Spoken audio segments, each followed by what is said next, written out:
Orang Arab itu disebut Arab jahiliyah. Jahiliyah itu maknanya dua, Pak. Jahiliyah sebagai diddul ilmi, artinya lawan dari pinter. Yang kedua diddul hilmi, artinya lawan dari sabar. Orang Arab itu menamai diri mereka sendiri jahil. Bukan karena mereka bodoh, mereka pinter, Pak. Salah kalau dibilang bodoh. Mereka punya sastra yang sangat hebat. Tapi mereka memang temperamen dan wataknya keras. Al-a'rabu asyaddu kufron wa nifaqan wajadalu alla ya'lamu hududa ma anzalallah. Kenapa mereka karakternya keras? Karena mereka hidup di tempat yang keras, Pak. Air jarang, tumbuhan jarang, cuaca panas, nggak ada AC, nggak ada kipas angin. Itu orang gampang marah, Pak. Orang gampang marah. Dan karena airnya sedikit, orang kadang harus berebut air, berebut tempat menggembalakan hewan.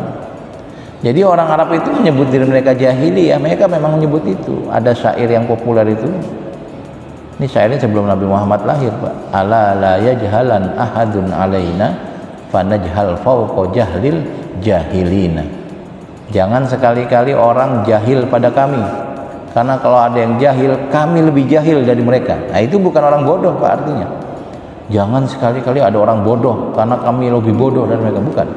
Tapi jangan ada orang yang jahat, jangan ada orang yang rese, karena kalau ada yang rese kami lebih bisa melakukan itu. Jadi orang Arab tuh tidak keberatan disebut jahil, karena memang makna jahil itu bukan bodoh saja, tetapi ada makna lain, yaitu memiliki watak keras. Dan watak keras ini terbentuk karena memang tempatnya yang membuat mereka harus keras.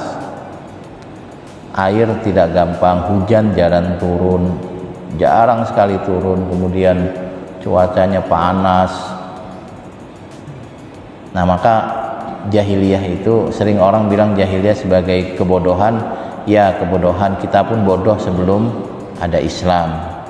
Kan orang bilang zaman jahiliyah orang nyembah berhala. Lah, sebelum Islam datang juga kita nyembah berhala, nenek moyang kita.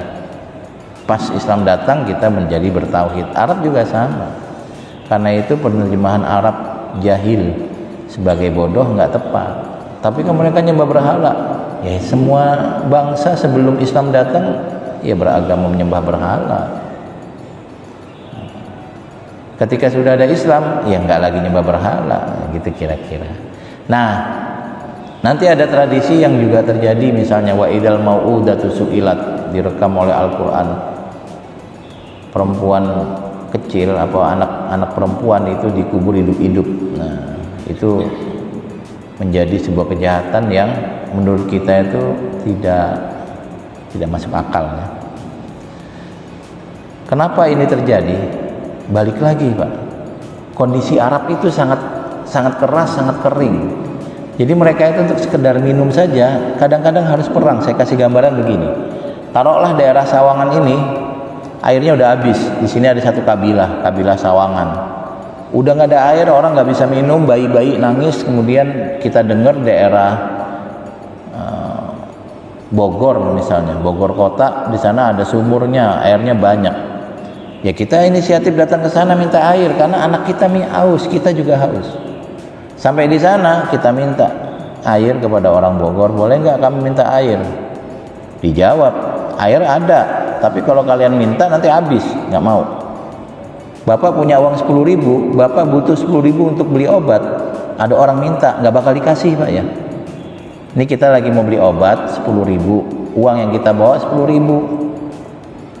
Ada orang minta, kalau kita kasih, kita nggak bisa beli obat, sakit. Tapi kalau kita nggak kasih, orang ini kasihan. Tapi pilihannya apa? Mau dia yang sakit atau kita yang sakit? Nah, orang bilang, kalau air minum ini saya kasih kamu, ya nanti air kering, sumurnya kering, kami nggak bisa minum, kami yang kehausan, nggak boleh. Nah, pilihannya orang Sawangan balik ke Sawangan lalu mati kehausan, atau orang Sawangan perang dengan orang Bogor sehingga dapat air. Itu kayak gitu kejadiannya. Karena itulah kemudian ketika orang punya anak perempuan, dia nggak suka. Wa idza busyira ahaduhum bil unsa dhalla wajhuhu muswaddan wa huwa kadzim. Ketika orang diberitahu anaknya perempuan, dia kecewa. Aduh, anak saya perempuan. Kenapa?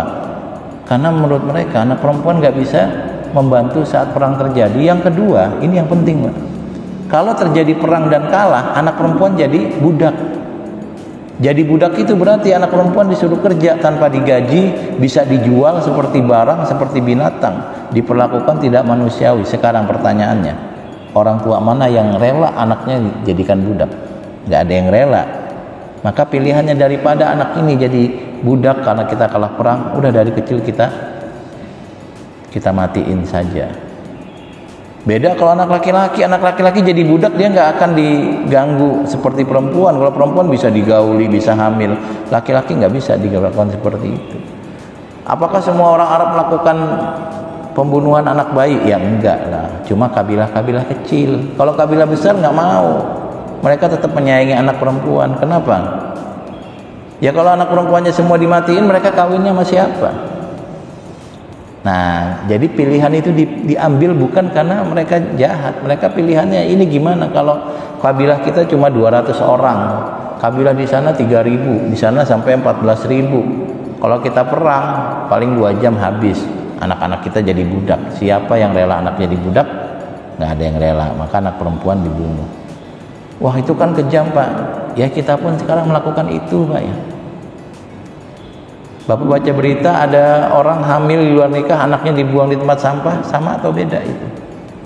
Sama. Kalau dulu anak perempuan yang dibunuh, zaman Fir'aun anak laki-laki yang dibunuh, sekarang laki perempuan bisa dibunuh oleh orang tuanya sendiri. Cuma kadang-kadang alasannya yang berbeda. Kalau di sana alasan takut anaknya jadi budak, kalau di sini mungkin malu karena hamil di luar nikah. Misalnya kayak gitu.